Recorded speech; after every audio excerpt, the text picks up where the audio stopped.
Hello, and welcome to the People Often Suck podcast, where we talk about the suckiest suck that currently sucks.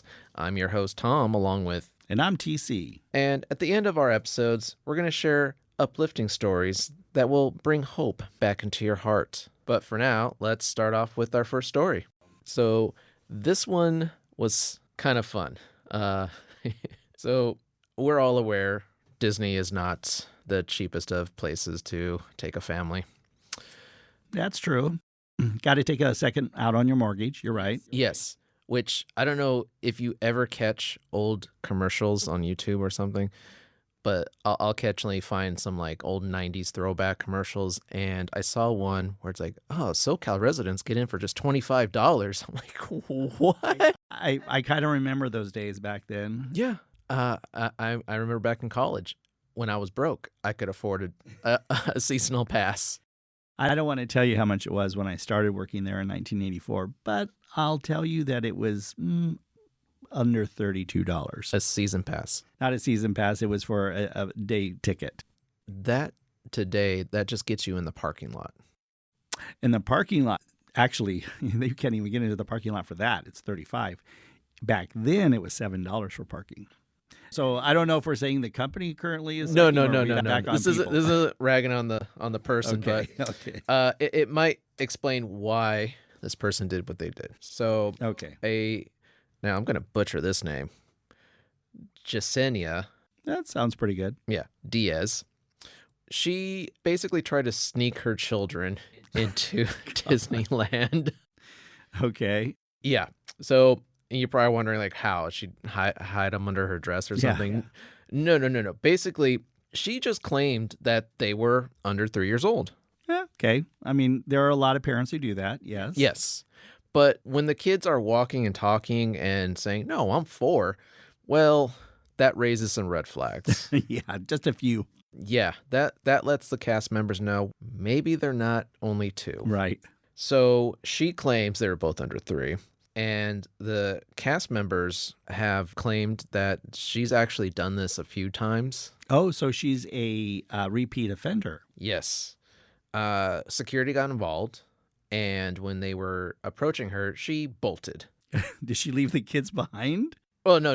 I mean, they were like in a stroller with her, so okay. Easier transport. Got it. Okay. Yeah, because that happened, they had to hunt her down, and that got Anaheim police involved, which then resulted in her being handcuffed in front of her children, which that's usually not the memory you're going for. It's Mom of the Year award coming her way, I bet. Yes, because I mean, at least she got arrested at the happiest place on earth, right? Maybe not so happy for her at that point. But you know what's interesting about this? I mean, she's obviously an example of, unfortunately, other psychos out there that try to find different ways to scam the park admission into Disneyland. I will tell you that gypsies oftentimes will do that as well. Not quite as much today, but I will tell you back in my day, it wasn't uncommon for the gypsies, the families, to literally spread out at the front, main entrance. Mm-hmm. And then it was like a sprint for the gate. And it was whoever made it through just kept going. And that's how they got some of them in for free. I mean, if some of them got, kind of caught by Disney security right at the gate there and weren't allowed in, at least some of the family did get in free. And that wasn't an uncommon thing. They knew when the gypsies were coming. Well, Disney knows all. And we're not talking the Hunchback of Notre Dame, gypsies, not the Disney animated movie version of it. These were the ones who were trying to scam Disney out of the park admission. Yeah, I like the animated one better. Certainly good music, by the way. It's interesting. When I worked on Star Tours back in the day, you had to be 7 to be minimum age to be able to go on by yourself. But as far as a cutoff for a child to go on, period, it was they had to be at least 3 years old. And the reason why is because the attraction plays with the mindset and the psyche of a child. Obviously, the younger they are, it's harder for them to decipher what is real and what is fake. Try to take a kid on Pirates of the Caribbean at the age of 2 or 3 and see how well that goes. Well, my neighbor, their kid is, I think, under 2. loves that ride. But Yep. I know another friend of mine who has a kid who's 6, 7 years old and is freaked about pirates. First because it was dark, and then the two drop rides or the two drops inside the attraction. But Yeah, and all the dead bodies. well, That sometimes plays a part. That kind of throws it in there. But so on Star Tours, it wasn't uncommon for the parent who's holding the little child, and they come up to the turnstile, and of course, naturally, we would ask, "Oh, how old is the child?" And the parent naturally would say 3 years old. Mm-hmm. And then when we kind of in our head called BS, we would turn to the child and go, "Oh, how old are you?" And, we always say that children know how to lie well, but when it comes to their age, they don't lie. And so naturally they would hold up 2 fingers. Mm-hmm. And it's funny how immediately the parent was like, no, Junior, you're 3. Remember, you turned 3. And I'm like, And back then we were much bolder, I guess, as cast members versus the kinder, gentler, let's turn the other cheek today society. Mm-hmm. Back then we would just simply say, "Oh, well, then you should have a park ticket for that child. Can we see the ticket?" I can't tell you how many times the kid was not lying. And we're like, "Oh, I'm sorry, the kid can't go. We can do a child swap, but the kid can't go."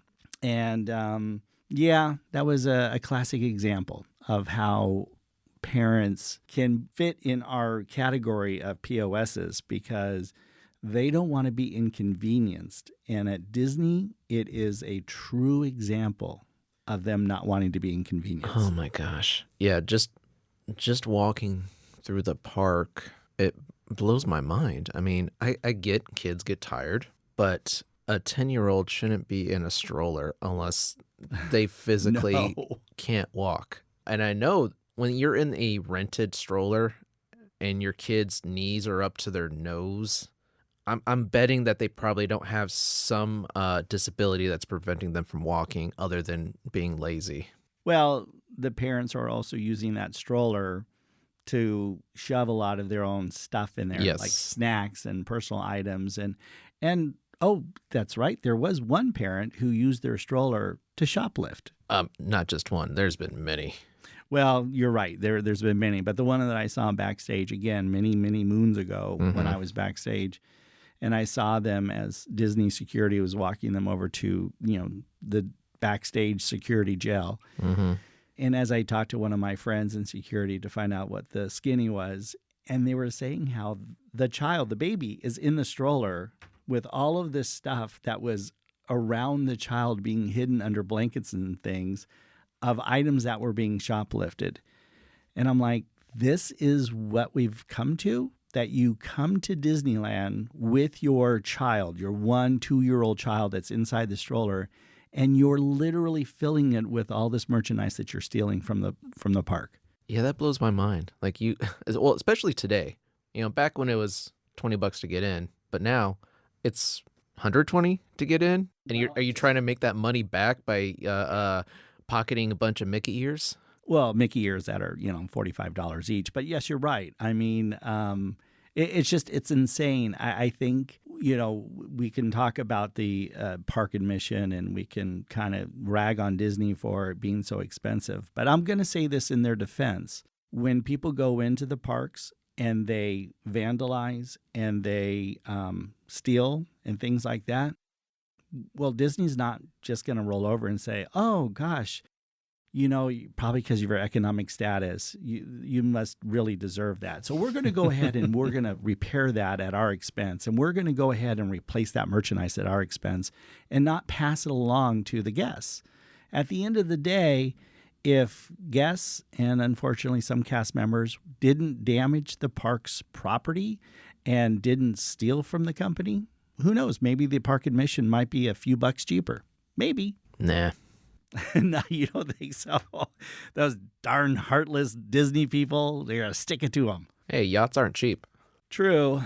But yeah, the stories, and I'm sure over the course of this podcast time, we're going to have many other opportunities to share some crazy stories that I've experienced myself firsthand out in the park.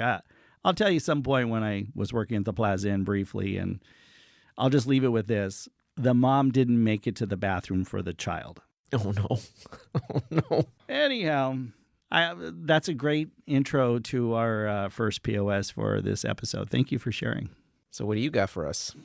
So for this next POS story, I know you initially were like, I don't know if I'm going to say this name right. I'm going to give you full disclaimer on this one just up front. I'm going to butcher probably several names on this thing because it's a story that comes from France, which means... Oh, oui? Yeah, and I'm already bad enough with names just in our own country, so I'm going to do my best here. So, a Giselle Pelcott sat in a courtroom. This is not too long ago, actually, believe it or not. November of 2024, to be exact. So this is a more recent story, but unfortunately, it spans the time of several years. She sat in the courtroom watching videos shot by her husband. Now, you think, shot by her husband, okay, well, what was she shooting? What was she in the courtroom for? It was a video showing numerous men, can't even talk there, numerous men who were sexually abusing her that was being played in the court. And she had to relive this and watch them in the court? So this is the first time in the courtroom setting that she actually discovered what was happening to her. So here's the backstory. Her husband, who is truly a POS on the extreme scale, would drug her and then welcome men in to actually rape and sexually abuse her. What? To be exact, over 51 men. Oh, God. Yeah, she had no idea this was going on. In fact, so much so that she not know what was going on, that at one point she started to see doctors and specialists because she just had memory lapses of certain times in her life. Mm-hmm. Well, when you're drugged up and you're knocked out, literally blacked out, you really do think that, is there something going on? Am I having a form of Alzheimer's coming on or whatever? So this piece of beep literally went on. It was some sort of French like chat site. It's no longer in existence. That he would solicit for men to come over and basically do this to his wife while he videotaped it. So he was getting paid to do these things. It doesn't say anything about him getting paid to do this, which I don't understand what ultimately his motivation was. Like, yeah, what did he get out of this? Yeah, was it such a weird sexual thing for him that he was doing this without getting paid? I mean, regardless, either way, paid or not, he's like a scum. I would love to use. So this happened over years. Over years. Well, how'd she finally figure this out, or how did he get caught? So in 2020, he was arrested where he was caught filming up women's skirts in the supermarket. So when the authorities looked at his device, they discovered essentially these videos of his wife being sexually raped, and she was out. And what's interesting is that, so now all of these guys have also been charged. He, the husband, of course, has been charged with the worst part of it all because he was the instigator behind it. But all of these guys are getting charged for rape. Good. But a lot of them are like, well, wait a minute. It's not, we didn't purposely go in to rape her. But the question kind of then should be, you walked in. Okay, yes, there are some weird people out there that have sexual fantasies of whatever, like, oh, you're the husband and you want me to have sex with your wife and you want to videotape it because you're going to get off on it later on. Okay, whatever that's just weird in and of itself. Yeah, don't kink shame. No, I won't ask what you and Lisa do. Anyways, so, okay, but you're walking in and his wife is a lifeless body and you're going to perform a sexual act on this woman that literally is not awake, period. regardless of what you're doing to her, she's not waking up. And you didn't question it. You didn't have any concern that maybe there's something odd here. You didn't like bring it up to the authorities that, hey, maybe this woman's getting drugged or maybe she's dead. Who knows? Yeah. Another question would be, were any of these repeat customers? I mean, you said 51, but 51 different men or just 51 instances of this happening? It actually, so what I've read about this, it doesn't necessarily say 51 different men and it doesn't say repeat offenders. So I don't know exactly. I would imagine maybe there are some repeat offenders, which if you're a repeat offender of this particular thing, you in of yourself are a POS, okay? Because you're coming back again to this woman who's not awake at all. And you're having sex with this body and she doesn't wake up at all. You know that she had to have been drugged. I mean, you know that she had to have been drugged. Yeah, there's no denying that. Yeah. And not only that, but did any of them ask for proof that, hey, is this really your wife? Oh, good point. Yeah. I mean, who knows? This is just so, and here's the problem. Adding one more thing onto this. They have kids. Jeez. So this destroyed their family. And not only that, there's been questions if the husband has done anything to the daughter. Now, he's claiming innocence.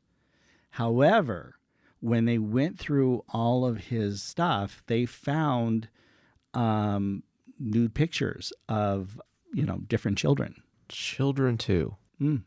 Oh my God.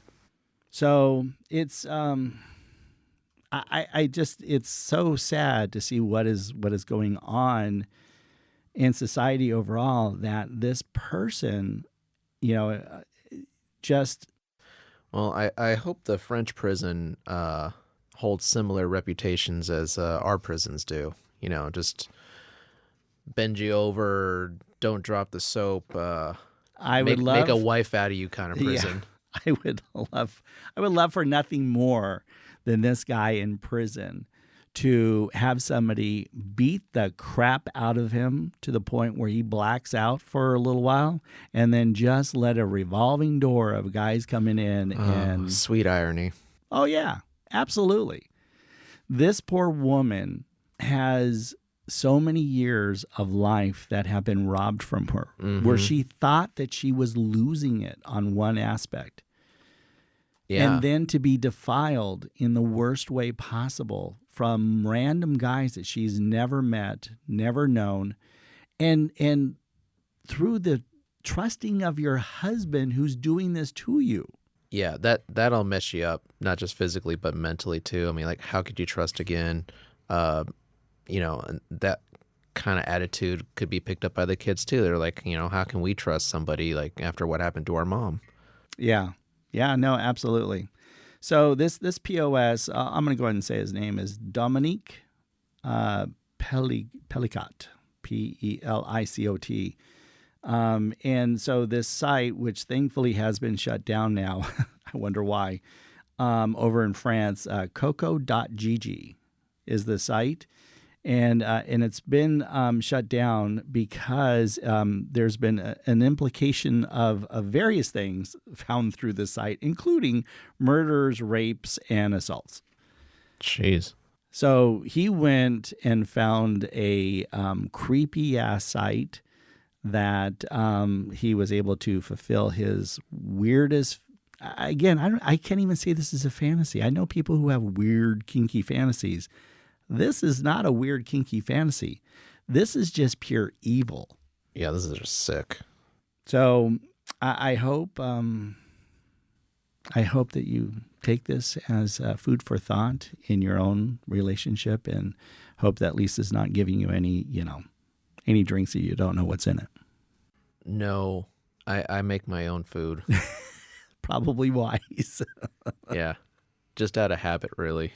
And now it should be not only for habit, but it should also be for your own protection and Well, well-being. I'm not doing anything that would warrant her to retaliate against me.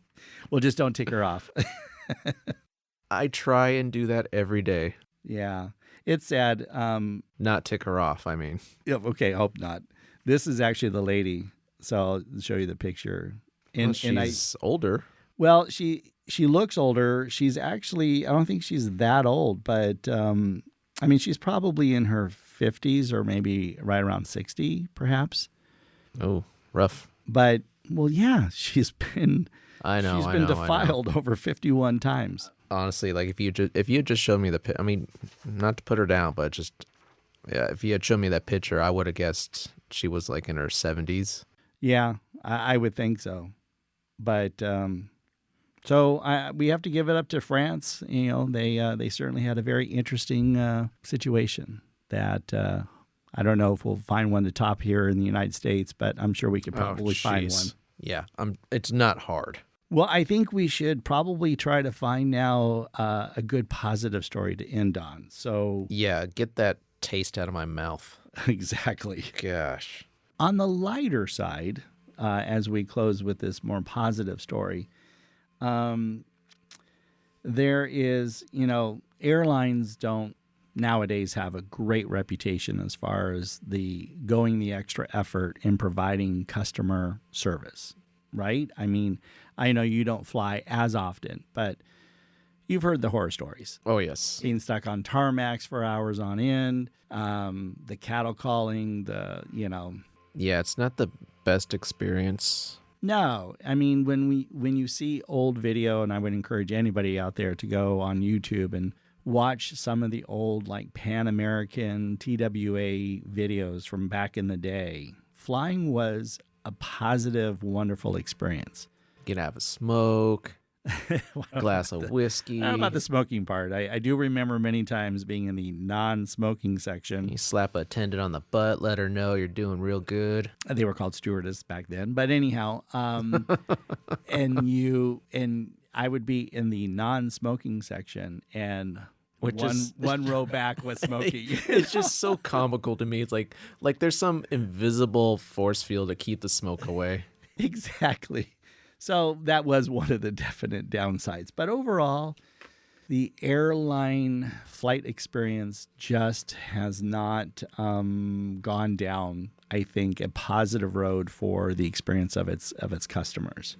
So with that said, this is actually a positive story about a pilot from United Airlines. And I've had my ups and downs with United Airlines over the years. Not overall a bad airline, but they definitely have had some of their bad stories. But this flight that not too long ago was leaving from Houston, going to Phoenix. In about 45 minutes into the flight attendant let the pilot know that a patient, actually one of the guests, have fallen unconscious. And even though on the flight there were 2 nurses and 1 medic who immediately jumped in to try to work with this person, this pilot didn't want to take any chances. So he quickly got on the horn and got clearance for landing in Albuquerque, which, as you know, Albuquerque, it's a beautiful town, but people weren't planning to actually go there for a reason. What? No. I mean, not the guests on this flight, at least. So they made an emergency landing. It was about 11 o'clock at night.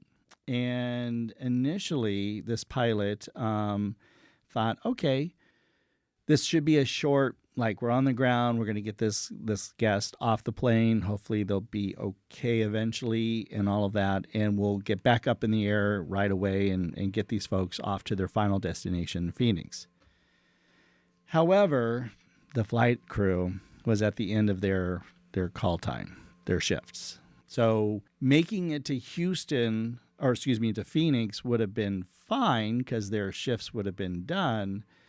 They could not stay on the plane long enough for that time to get clearance out of Albuquerque to make it all the way to Phoenix. So the crew had to be dismissed, which meant... They don't believe in overtime?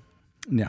No, airlines don't pay for overtime. Come on, silly boy. They'd have to rake up the heights. Yes, exactly. Rates. The rates. I knew what you meant on that one. Yeah. So they now had to wait for a whole new crew to come in, which I don't know if you know what that's like, but a crew is literally being called at their hotel rooms or, wherever they're staying. They're getting ready, eventually making it to the airport, onto the plane, got to do their checks. I mean, we're talking it could be an hour plus. Right. I mean, easily. So this pilot, who has been flying for 30 years between his time in the Air Force and as a civilian pilot, jumped into action knowing that the food courts and all of that in the airport was basically closed. These poor people are going to be hungry. He went and bought 30 pizzas and had them delivered to the airport, to the plane. Well, actually, they were all deplaned at that point. They were right inside the gate area. And he helped to pass out pizzas for the passengers, so at least they got something to eat. Nice. And this pilot, he went basically viral because now all of a sudden people from, who are on that flight and stuff are looking at this as like, this guy really went above and beyond to help, take care of us, because not saying anything bad about United in particular, but who else would have jumped into action like that selflessly and do such a thing? And he did it without getting permission from United, like, hey, can you pay me back? That was not his intent at all. He did it out of his own kindness and concern for the passengers. Now, United has come back and said, no, we're going to reimburse him. But that was nothing that he asked for up front. He just did it. So this pilot, his name is Scott Wardle, and he said it was funny, not too long afterwards, he started receiving all sorts of messages from other fellow pilots that he knows, even people, from his Air Force buddy days, but also people from his graduation class of 1984. Some of them started seeing things pop up on their social media sites about this amazing pilot who went above and beyond selflessly and did all this stuff for them. And yet, what did he do when he was asked about it? He goes, many pilots in our company would do this sort of thing. I just happened to get my picture taken. I mean, he's still humble even in the middle of all of that. Yeah. I don't know of any other pilots that would have done this. Maybe they did. Who knows? But this was such an amazing thing that he looked out for these poor passengers who came into Albuquerque because of an unfortunate situation, and we don't know anything more if this person was fine or whatever. That doesn't actually stay in the story. But the fact that he did this for these passengers really, I think, means a lot. And United needs to be rewarding their pilots and their crew to want to do these things in a selfless act for others. And I think this is what's kind of missing a lot in companies today, is that they aren't really, and when I say rewarding, I'm not saying give them a big bonus or something. I mean, yes, obviously money is always nice, but how is it that we're not fostering a more selfless, caring attitude towards our fellow man and woman in situations like this? These people would have been stuck on this plane, possibly on Spirit Airlines, if they were lucky to even have a seat, without food for hours. Yeah, and 30 pizzas. 30 pizzas. That's and by the not way, cheap. he made sure that every passenger got pizza before he took a slice. Even the vegans? There's no vegans when you're starving on a plane. Yeah, funny how that just goes out the door. I don't know. Maybe there were. Maybe he got vegan pizzas. I don't know, but Gross. I don't disagree, but anyhow, I think it's a beautiful, selfless story of a man who didn't have to go out of his way to serve 155 people.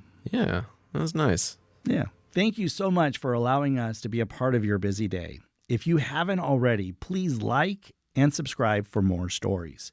And as always, be good humans for F's sake.